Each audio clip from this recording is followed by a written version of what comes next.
Talk about. Hi everyone, my name's Toby. I'm a PhD student in the Van Loo lab at the Francis Crick Institute in London. And today I want to tell you about some work I've been doing on timing copy number gains in the most genome unstable tumors, the ones that have had a whole genome doubling. So in our lab, we work on something we call the molecular archaeology of cancer, which is something I think we've had a lot about today already. And that's the idea of that we take a sequence of a tumor from a single time point and try and reconstruct the series of events that led to that final time point and sort of what we finally observe. We particularly focus on looking at bulk whole genome sequencing from a single sample. So this is the kind of orders that we can get. We particularly look in the clonal evolutionary period as well as the subclonal evolutionary period. And our orders aren't perfect. So for example, here, we can't tell the difference between when the gain of 1q occurred versus a mutation in the KRAS, but we can get a reasonably good idea about what events lead after each other. Then where this approach gets quite powerful is that we can then take lots of whole genome sequencings from previous existing cohorts and start building up lots of orders of lots of different tumors. We can then take all of these orders and start to aggregate them to build up typical timelines of evolution across a particular cancer type. So here's an example of one we previously published looking at colorectal cancer. And so the precise details here aren't particularly important, but we have the earliest events at the top, the latest events at the bottom. And this kind of recapitulates painstaking experimental work that's been done in the past. But now we can do this at quite high throughput without much difficulty once the initial method has been developed. And then we can take this further, as I said, because we only need pre-existing cohorts and start rolling this out again without much difficulty across multiple different cancer types so that you can start to understand the differences in the typical evolutionary histories of different cancers. So that's kind of the big picture of the work. And now I want to zoom in a little bit and look at some of the work I've been doing on one particular focus of this, which is timing copy number gains in cancer. So how do we time these copy number gains? Well, the idea is that as we've heard earlier, as tumors develop, they accumulate these copy number gains. These can be whole chromosomes or regions of chromosomes, and also they accumulate mutations. Now, when a copy number gain occurs, any mutation that's in the region of the gain will be copied over onto the new allele. We get further development and more accumulation of mutations, but once again, these will be only present on a single copy.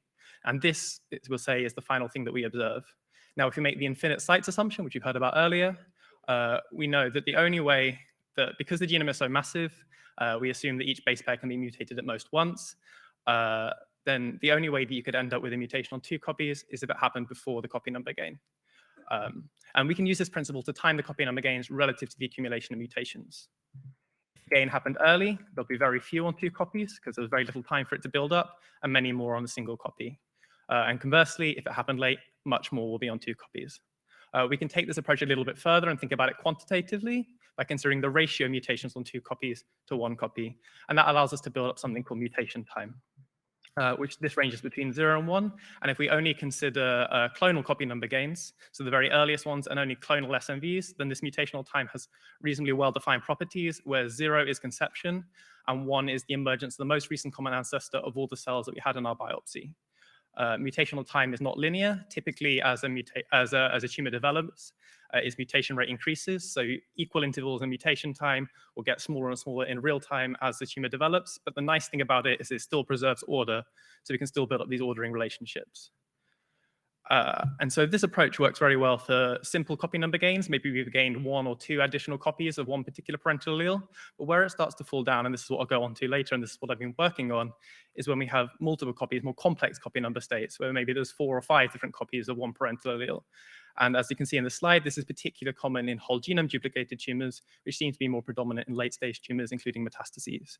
The reason why they're more common is because in a whole genome duplication, where a cell in a tumor gains an entire copy of its genome in one aberrant event, you can imagine that if you have a copy number gain and then everything gets doubled, things can get quite complicated quite quickly. So why are timing these complex gains quite difficult?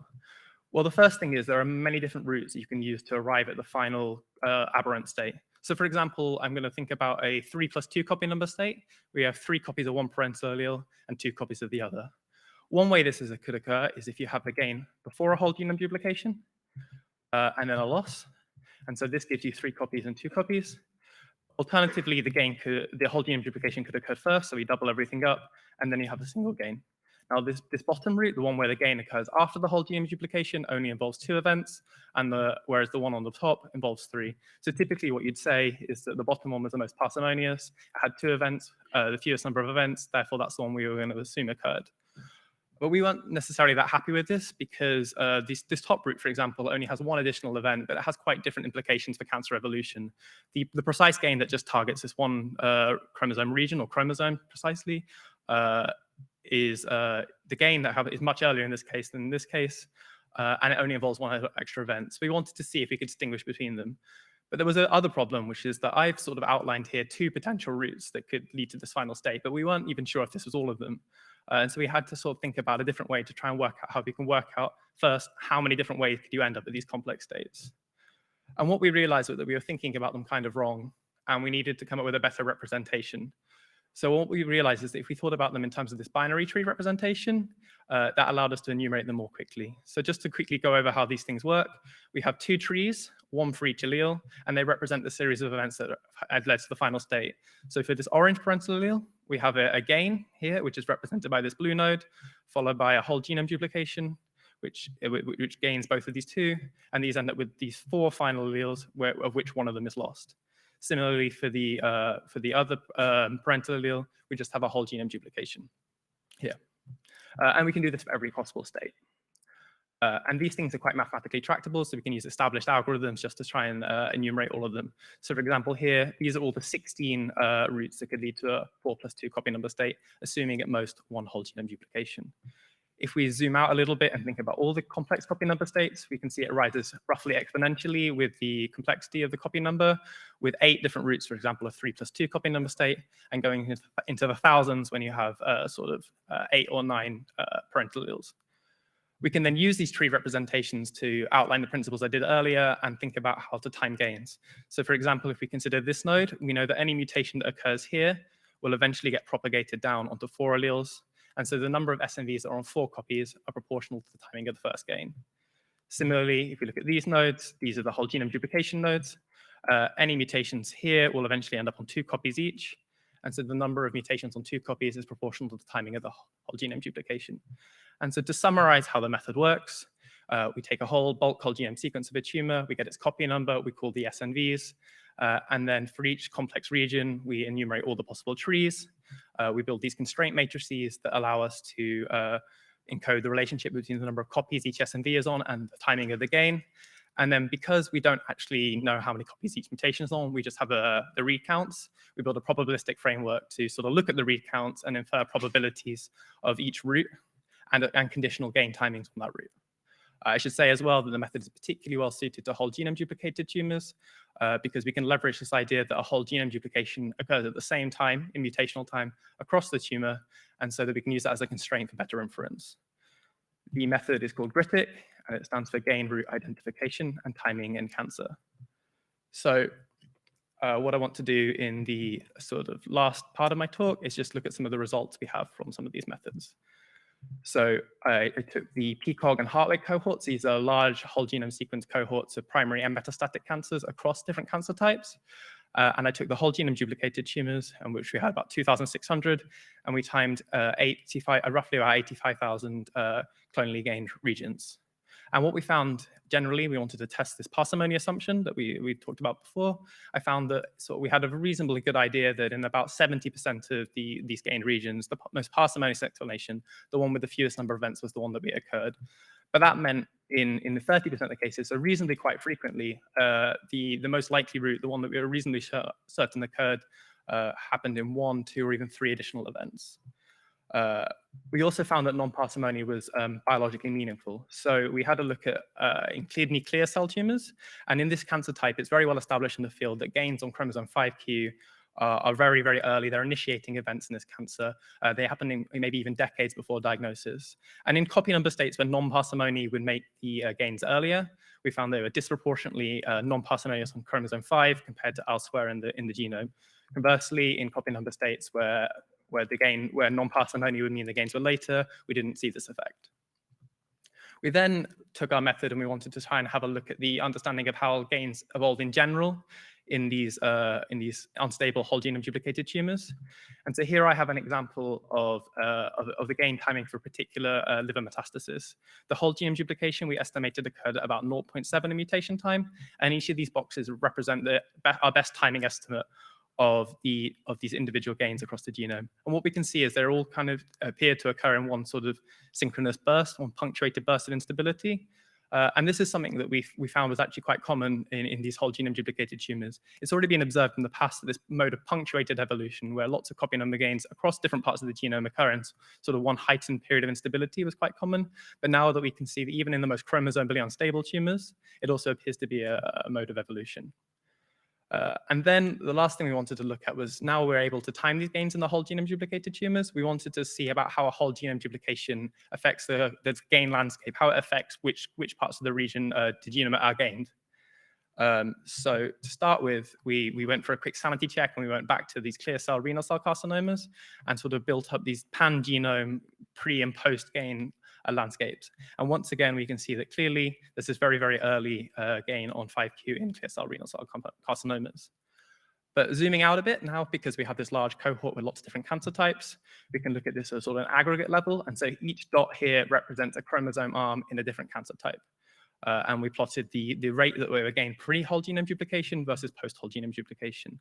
And what we can see was they're actually very well correlated. There was a really strong linear correlation between them. This line here represents a line of equality, and generally all of the points were above the line, so suggesting there were higher rates of post-whole genome duplication versus pre-whole genome duplication gains, which is indicative of an increased rate of chromosome stability after a whole genome duplication.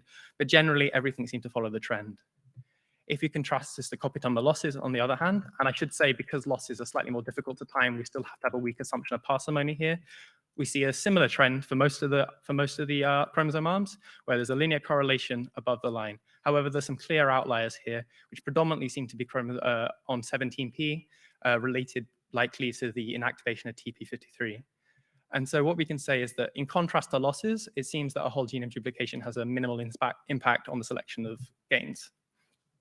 So to summarize, we developed GRITIC. It uses whole genome, single sample whole genome sequencing biopsies, and it can time complex copy number gains, particularly in the clonal region, some of the earliest copy number gains.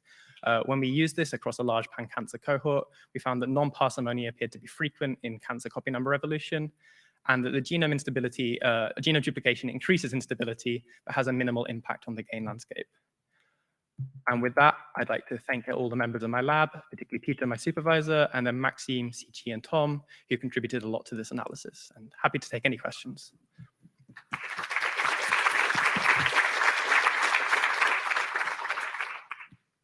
Okay, you're fast, Toby. Yeah. You haven't lost some more time, you know. How much time do I have now? Oh, you have 10 more minutes. Wow, okay, plenty of questions. Something? Yeah. Any questions for Toby then?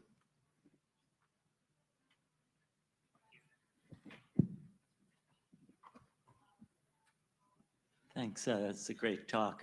I'm wondering if you had whole genome duplication occurring twice in the history of the tumor, would you be able to interpret that with your method? What would it look like? So yes, and that's something that we had in our metastatic sample. We see that whole genome duplications likely occur twice clonally in about 10% of the cases.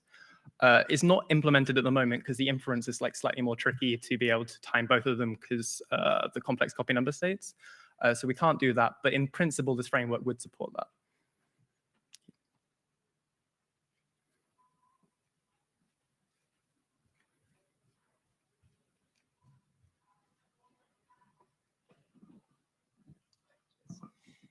Thanks, it's a really interesting piece of work. I was wondering more for like a clinical application.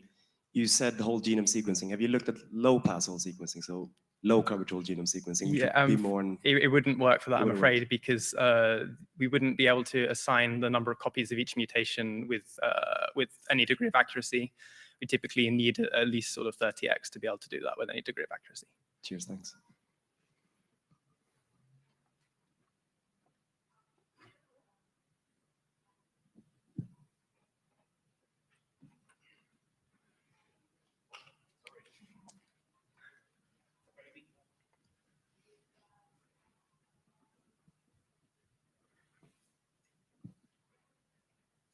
Hi, thank you very much.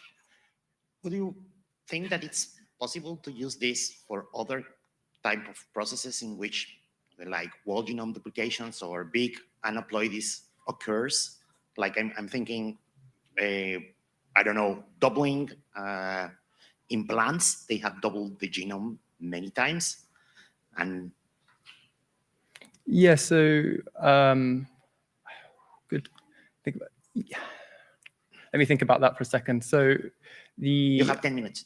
Yeah, I have quite a lot of time, right? Well, everyone's just happy to sit and make me think.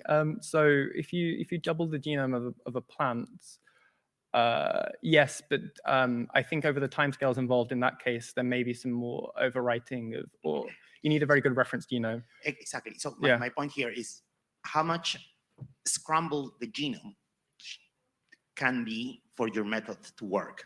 Because when you have these whole genome duplications, so you just have like big chunks of the previous genome. Now just are double. But in some other aneuploidies, it's just a tiny little part. Like you have half one arm of a chromosome that got duplicated and goes to another chromosome. And so now you have only this chromosome arm that is double. Yeah, sorry, I should be clear. Yeah, this method will work for smaller regions. We typically need at least 10 mutations, SNVs in a region, but any sort of chromosomal region that has that, it will be able to time it. Okay, it's just great. The whole genome duplication. It improves the constraints. So is it released? Yeah, within the next couple of weeks. Yeah, okay. Yeah. Looking forward. Hopefully. Thank you. Hi, fascinating work. I was wondering if you have considered intra-tumor heterogeneity. Yeah, that's a great question. So we haven't, in that respect, we kind of focus mostly on looking at the earliest events, the ones that are sort of clonal and present in all the cells in the tumor. Something we have tested, but I didn't show in this data, is we've done some simulated work showing that if you have sort of small violations or reasonably small violations of this clonality, if there's like subclonal copy number events, then we can still time the clonal copy number events that preceded that with a reasonable degree of accuracy. But the method itself wouldn't time those sort of more heterogeneous events themselves. There's lots of other really great stuff out there that can do that. Would you expect the allelic fraction of the SNPs would change if there are normal cells mixed with tumor cells? Yes, so the method does account for that. So in the when we take the copy number calling, that typically comes with a purity estimate, and then that gets fed into the estimate of the variant allele frequency. Okay, thank you. So do we have any other questions? I have one. Would this work on whole exome sequencing? So yes, so generally we need about 10 mutations in a gain region to be able to time it. So typically that's not so good for a whole exome, but we could possibly do with melanomas. But also this method would work to time a whole genome duplication in whole exome, because we can pool like an entire genome together to do that. But like small regions, it wouldn't work for that. So it does use off-target reads of the whole exome? It would really depend on the input. So if you've got SNV calls in your off-target reads, then we could use that, but this isn't done explicitly in this method.